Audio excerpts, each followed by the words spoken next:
It is so hot today. Hello everyone. Welcome back to my little bookish channel. It's Allie. I am here today to talk about my favourite non-fiction reads of the year. I surprisingly read quite a few. I think I read around 20 non-fiction books, which for me is a victory. I struggle to read non-fiction for fun, but I have found a happy place, I think, because I was thinking about reading, like the process and experiences of reading nonfiction in two binary of terms, like has to be separate from work stuff and it has to be for fun. I'm just like, but the reason why I do research in this field is because I freaking love it. Like, it's so fascinating. Why am I not reading things about topics that I really enjoy? I think doing that has really helped in terms of like my nonfiction reading. So I have some honourable mentions, and then I have my favourite 1, 2, 3, 4, 5. Are they going to be ranked? Yeah, they're going to be ranked. My favourite, like my top 5 will be ranked from like least favourite to most favourite. Anyway, let's talk about the honourable mentions. First is, this was a joy to read. I read this really early on in 2024. This is The Once and Future Sex by Eleanor Janega, Going Medieval on Women's Roles in Society. So what this book is exactly what it says in the title. It is a really well done exploration, just mapping misogyny essentially and the position of women and what it means to be a woman, and the way that religion has impacted our ideas of women till this day. If I'm sweating, I apologize. It's freaking hot here in Melbourne. Anyway, Eleanor Janega does this in a really accessible way. I think it's quite a good place to start if you're interested in this. I think it is quite a relatively short book for the scope of it. So there are things that are understandably glossed over because there's not enough room for this. I almost wish that some chapters were given like their own book. There is so much that Janega could do with this. It was fascinating and it was really fun to read. I think the humour of the author really comes through, and just like the sass, which, because you're reading such like about a depressing topic, it just made it all the more enjoyable to read, whilst exploring the way kind of like ancient Greek and Roman philosophy and I guess in a way theology impacted the creation of the Christian church, and how that in turn impacted the way women are perceived, especially with the idea of, the fall and Eve. We get these sorts of character studies of, real women within the medieval period and how they actually lived. We talk about, I believe, Eleanor of Aquitaine. Yep, Eleanor of Aquitaine and Hildegard of Bingen, who is so cool. Gotta love Hildegard. And she also talks about the position of mothers and the experience of mothers within medieval period, and labourers, workers, what they were doing. It's again trying to bring voices to people in history that typically don't get a voice. I really recommend this. It was a really good time. Kind of in a similar vein to that book, we have this one called Born Bad, Original Sin and the Making of the Western World by James Boyce. James Boyce is an Australian historian. He has typically written books that are more about Australian history, whereas this is quite a big scope. It's mapping the origin of original sin. And it was really interesting and engaging. I think the downfall of this book, though, was that it really did gloss over quite a lot, but I read it in the way it was meant to be read, in that it is meant to be an introduction. You don't read this to find, you know, a really in-depth analysis of original sin. It is to be introduced to understand these like major ideas in order to go forth and do further research. I think this is quite good. So James Boyce in every chapter takes you on a journey. He begins from the beginning, as one usually does. It is to basically talk about like the fall of the Roman Empire and how the Catholic Church specifically in the beginning came out of that fall and attempted through their theology, through their doctrine, to maintain order. And you talk about Augustine of Hippo, who becomes Saint Augustine, and the way that Augustine essentially kind of creates this idea of original sin and pushes it, and it becomes kind of codified in like Catholic doctrine, and then in turn eventually it becomes a really significant, if not core part of most Christian denominations.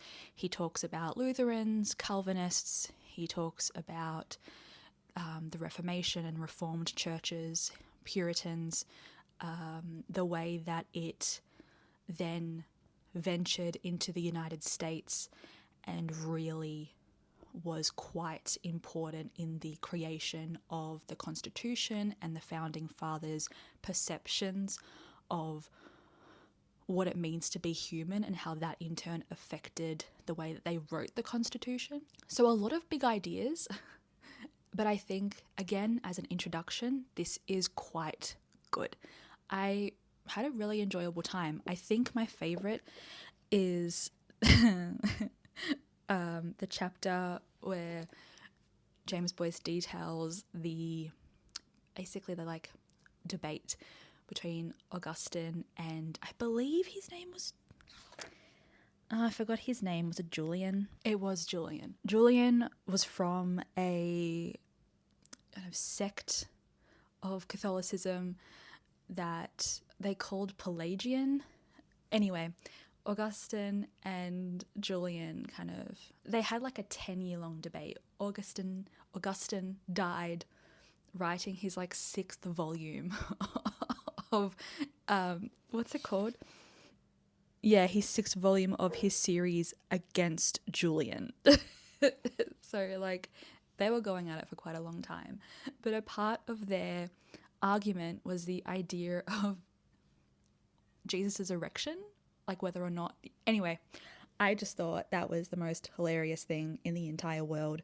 Like, oh no, Jesus is free from original sin because he wasn't created by semen necessarily. It was he was born of the Virgin Mary. It was very funny because Augustine believed that the transmission of original sin was through the semen of a man. Anyway, it was just really interesting to read, and I enjoyed it. I did. There are some parts that I raise my eyebrows at, or I don't necessarily agree or believe that it needs to be a bit more thoroughly explained. James Boyce likes to make not generalizations, but he likes to say a general statement and then like, what does that mean? What do you mean that we need to bring back original sin? Like, I don't understand what you're talking about. Anyway, and I'm like paraphrasing here, but there were some things I'm just like, what?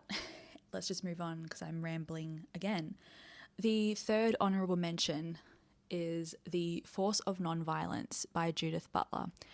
This was something up until this point that I hadn't really read anything like this by Judith Butler.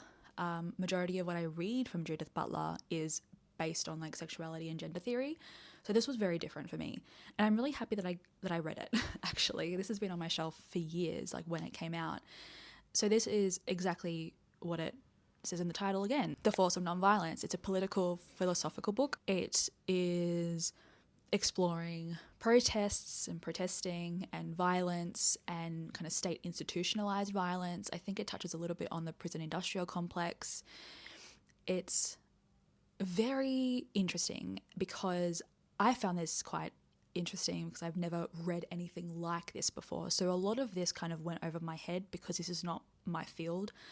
I've picked up another book, one other book that's more in this sort of political philosophy field because it was quite interesting and engaging, but I just don't know much about it. So that's why I've picked up another book about it. But this is very short.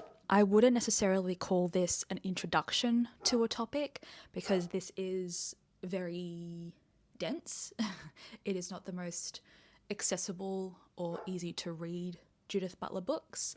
This is written for much more of a sort of academic audience, I think, but that could just be my brain. I apologize for my dog barking in the background. But the main kind of thesis of this book is how the ethics of nonviolence, in order to be effective, need to be connected to the pursuing of kind of social justice and social equity and equality.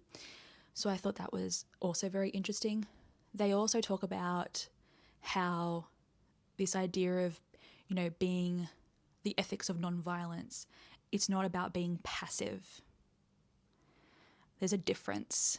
And again, I thought that was quite intriguing for someone who doesn't know anything about this field. So maybe someone who knows a bit more may find this boring, but for me, I really, really enjoyed it. However, I will say, do not read the audiobook. Don't recommend the audiobook. The way that the narrator narrates is kind of atrocious. I hated the way that she spoke. She would emphasize like really random parts of a word, and I hated the way that she said violence. Every time I kind of just like cringed a little bit every time. So I don't recommend the audiobook. Anyway, let's get to my top 5 in order. So my 5th is kind of the one that's the most different from the rest. And that is A Brief History of Black Holes and Why Nearly Everything You Know About Them is Wrong by Dr. Becky Smethhurst. Dr. Becky she's a YouTuber. She's on YouTube. She's an astrophysicist at Oxford. I have followed her for so long. I absolutely adore her. I love her space news. Anyway, she makes space so much more easy to understand for someone like me who has absolutely no idea what's going on. But I love space. I fucking love space so, so much. I love learning about space. I love reading about space. I love watching anything about space, like documentaries and stuff. I get fixated on space like every few months, where all I'm like consuming in terms of media is space stuff. Space documentaries I fall asleep to, like space podcasts. Dr. Becky Smethhurst co-hosts a really fantastic podcast called The Supermassive, which I recommend. It's like one of my happy places, and I love black holes. I'm just constantly intrigued by the concept of black holes. So this, again, was really cool. I really loved it. Dr. Becky, oh my God, I also listened to this in tandem with reading the physical book, and Dr. Becky herself narrates the book, and it's so, what an experience. If you are able to listen to the audiobook, listen to the audiobook, because Dr. Becky narrates it, she laughs at jokes and just has fun with it. It feels like you're on a really long phone call. And she's just explaining to you about this topic, and it's written in such a really wonderfully, not conversational, but kind of it's opening opportunities for people to be curious and to ask questions and to be like, oh yeah, and laugh a little bit. I loved the way that this was written.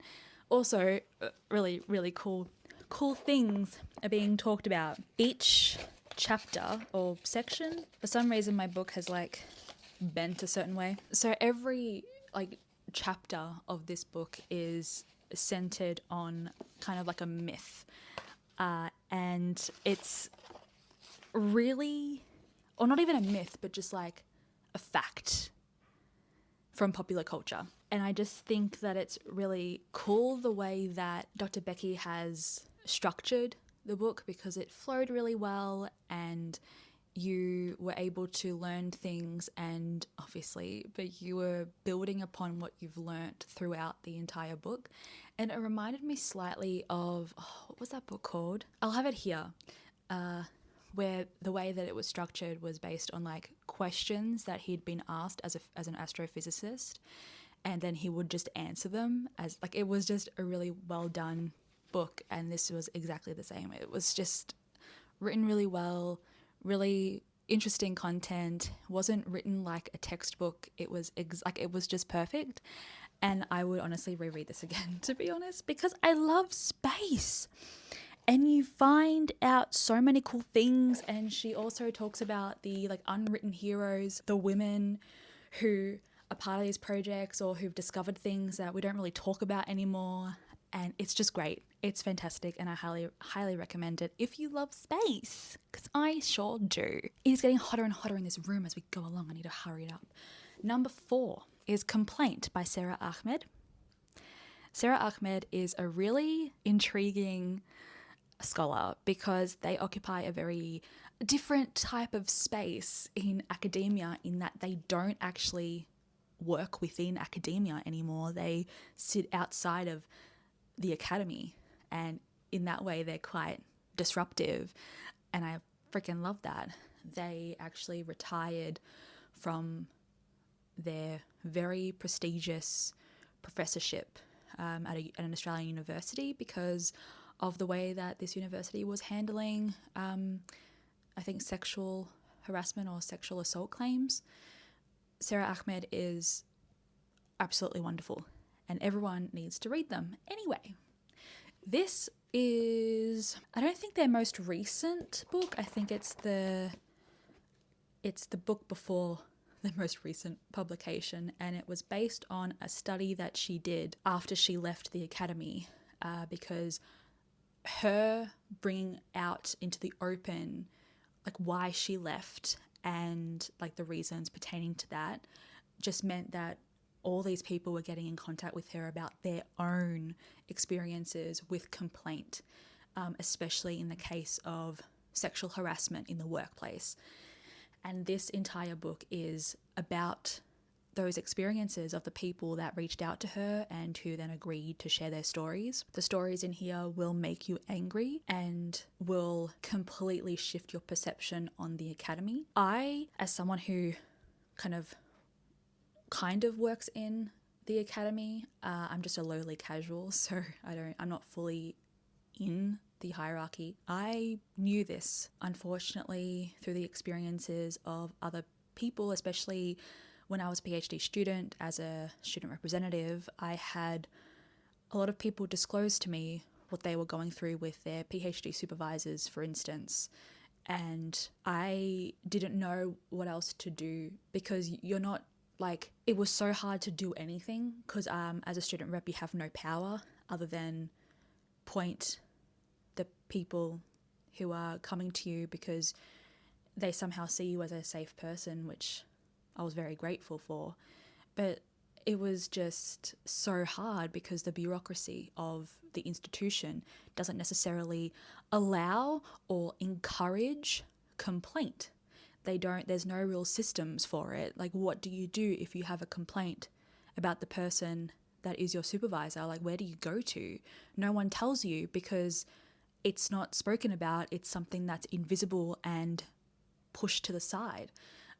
They don't want you to be outspoken. They don't want you to be visible about this sort of issue because they want it to be hidden away.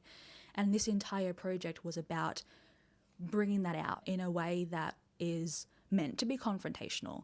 It's meant to hurt, because the pain that is within these pages it's heartbreaking. I would also say that if you are a student who is within kind of the arts, humanities, or like social sciences, who are possibly doing a sort of dissertation or thesis, I would also read this just for the way in which the analysis is done. Sara Ahmed is so incredible with the way that they analyze their data.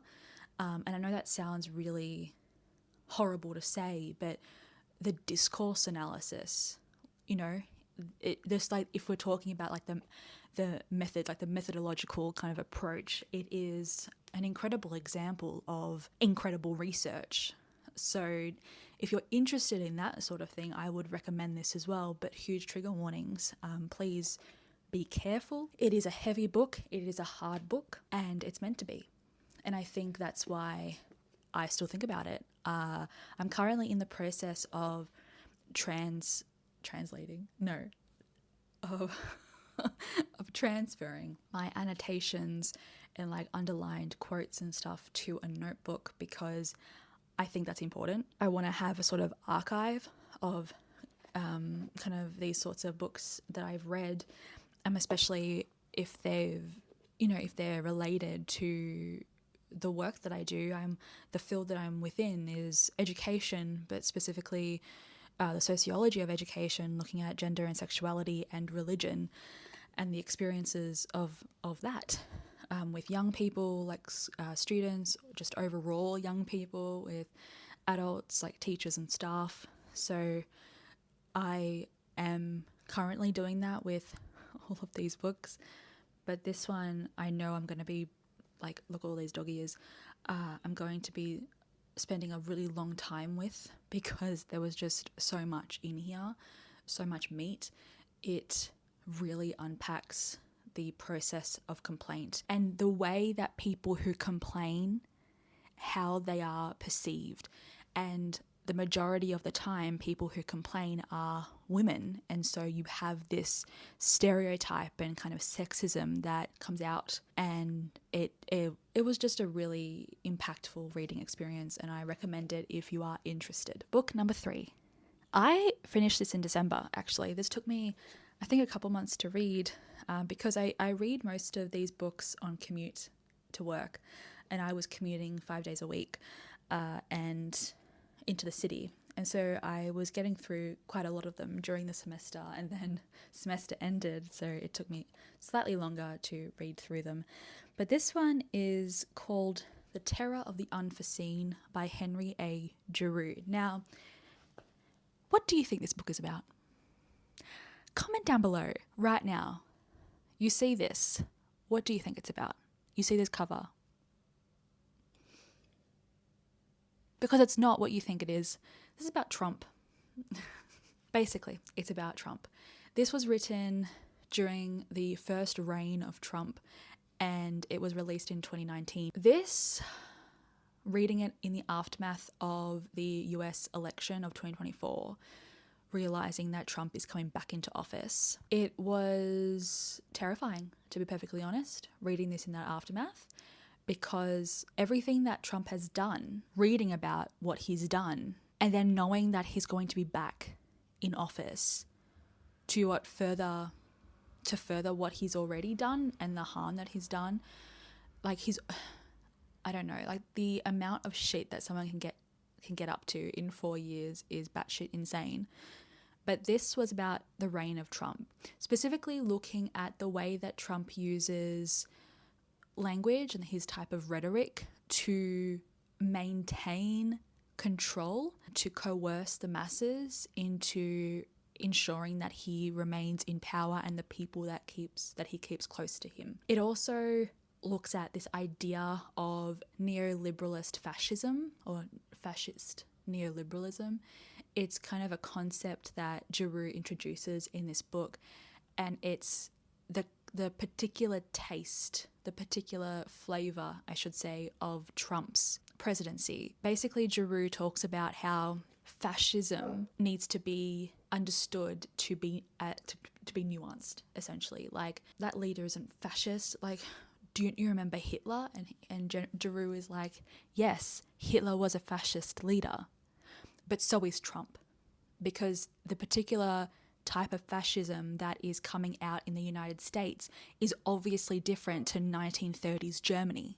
And that's going to look different, especially when you have neoliberalism and capitalism just like reigning supreme. And you have a president who not only encourages it, but his entire kind of stance on politics, on economy is that. So he underlines what fascism is and how the United States has been building up to, you know, this climax of Trump as you know, a fascist, but that ever since, you know, Bush, essentially, that America has been slowly developing as a fascist nation, and how just Trump really re-emphasizes what has already been building. It was a very interesting read. He also talks about education and the reason why education is being defunded so heavily in the States. And I heard an acquaintance of mine who I have only met once, but I bloody loved them. They said, when America coughs, Australia catches a cold. And so you can also see the devaluing of education in other Western countries because they're taking their influence from America. But he talks about why that's happening, because leaders like Trump don't want an educated mass. They don't want educated population, because an educated population means critical thinkers, which means people who question, which means resistance. And someone like Trump doesn't want resistance. He actually wants you to maintain your idiocy. So he will ensure that you remain an idiot. And so it was a fascinating book. I highly recommend this if you're feeling up to it, because again, it just really hits. It hurts. It really bloody hurts. Okay, getting into my top 2. Am I going to talk about them at the same time? No. But a lot of what I'm going to say about these 2 books are basically going to overlap because they're by the same author. So, my second favorite nonfiction book that I read in 2024 was this one, Undoing Gender by Judith Butler. Really funny story as to how I started reading this book. I thought that Judith Butler's most recent release in 2024, because they released a book in 2024, I thought it was this one. I don't know why I thought that, but I did. I have no idea how I made that mistake, but I ended up reading it because I got it because I thought it just came out, but it didn't. Anyway, this is Undoing Gender. This I consider to be a revisiting and extrapolation of Judith Butler's most famous work, Gender Trouble. If you've read Gender Trouble, you know that Gender Trouble is an incredible piece of work. Like, I use that in my thesis. It is the core of gender theory. However, it is so freaking hard to read. It is the most academic, pretentious piece of nonsense that you will read, but it's oh so good. In this one, Judith Butler knows better, in that they write more effectively. So it's not as dense and bogged down with academic speech trying to prove themselves. It's very, not simple, but it's concise, and it kind of gets to the point. But it's basically just re-exploring the ideas that they bring up in Gender Trouble, I think in a way that is much more easier to understand, even though it is an academic text. I loved this. I think there is so much in here that you will find being revisited in Butler's later works. They talk about transgender people and kind of trans theory. And they also talk about, I think they do also touch on anti-intellectualism in this book. They talk about normativities and regulations of bodies and like gender expressions and performances. They talk about the idea of confession. It's really exploring or like deconstructing the idea of personhood. And it's really fascinating. I loved this. I remember reading this on the train. I also read this in tandem with an audiobook, which made it an immersion read, and it was incredible. I highly recommend doing immersion reads with nonfiction. It just adds to it. Again, they revisit the idea of compulsory heterosexuality and the heterosexual matrix, it also talks about what's that word? Family, kinship, like how kinship being queered and what that means and how that disrupts kind of the typical, heterosexual family and why that's a threat. Very fascinating. Highly recommend. I have now sweated through my t-shirt. Anyway, my favorite book of 2024, my favorite nonfiction book of 2024, again by Judith Butler, is actually their 2024 published book, the one that actually came out in 2024. It's Who's Afraid of Gender. I freaking loved this, and I think my love for this was just like so much more exacerbated, if even that's the proper way of using that word in this current context, because I listened to this as well. I did a tandem read, so I immersed myself in this book, and it's an Audible exclusive, I think. I literally got Audible just for this purpose, because Judith Butler themselves read the book. They narrate the book. My absolute dream is to listen to Judith Butler talk in the flesh. Like, it was like being in a lecture hall with them and them just like lecturing me about gender stuff, and it was so cool. I was fangirling every time I turned on the audiobook because Judith Butler is incredible. So what is this book about? It's about anti-gender ideology and kind of the anti-gender movement. Again, similar themes to Undoing Gender. Talks about anti-intellectualism, talks about, what is trans and the trans issue, I should say. It talks about, the trans issue in quotes and why is it an issue. Again, touching on the idea of being transgressive as being disruptive and why that disruption is considered a threat. It also talks about the Catholic Church, which was really, really interesting. That's sort of my jam. Quite a lot about anti-intellectualism and how the anti-gender movement doesn't want people to be educated about gender because that would defeat their purpose. I just really loved it. I really, really loved it. I thought it was so incredibly written. It's written for a mainstream audience, for a popular audience. This is not targeted to academics. It is meant to be read by people who just find this interesting. The entire purpose of this book is trying to find logic and rationality in a movement that is not logic or rational.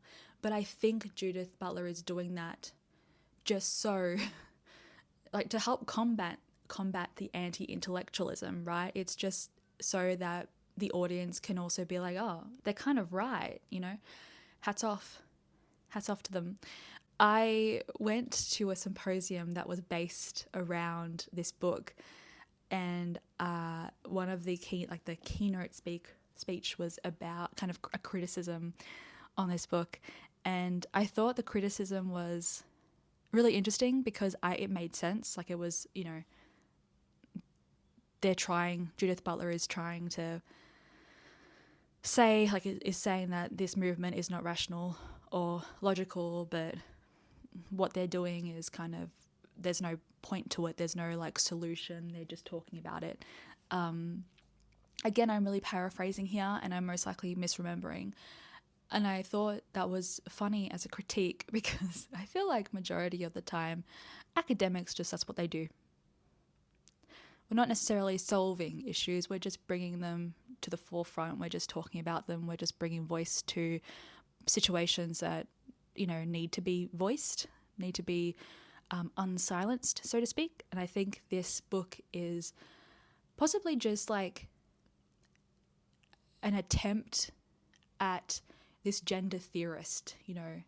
They're one of the top people in their field, or possibly the top person in their field, trying to get their head around what they can't understand in that, how do people fall into this? Like, how do people so easily get persuaded by this anti-gender movement? Like, what the fuck is going on? And I like to think of this book as like their exploration of their attempt to process what is happening. So that's my 2 cents. I really loved it. I think it was amazing, and I still talk about this book to this day. I still think about it. I want to reread it. I want to just like get back all up into it. I want to read more critiques about it. But I'm just like fascinated by the way Judith Butler's brain works. Like they just think so effortlessly. Oh my God, what's that like? You know? Anyway, and that is the end of my video. Thank you so much for listening to me talk about my favorite nonfiction books of 2024. I'm hopeful that I read as much or more nonfiction books this year, because I had such a good time. I realized that I don't need to categorize books for work and for fun, because they're actually the same for me. Like, I had so much fun reading books about topics that I'm actually interested in. Like, last year I read some nonfiction books that were so random. Like, I read David Gran about a fucking shipwreck. Like, I'm not interested in that shit. What was I doing? You know? So I am really happy that I've kind of found my happy place with nonfiction. I've also realized that I don't enjoy memoirs as much, but I have some on my shelf still. So I'm gonna see what happens. But I feel as though I prefer nonfiction books about things like space, gender, political philosophy, theology, queer theology. Like, it's just my jam. That was a realization that I had in 2024, and it took me a while to get to that, okay? A lot of reflection. Anyway, I'm going to love you and leave you. Have a great day, evening, wherever you are in the world. I have to go to a meeting now. Bye, friends.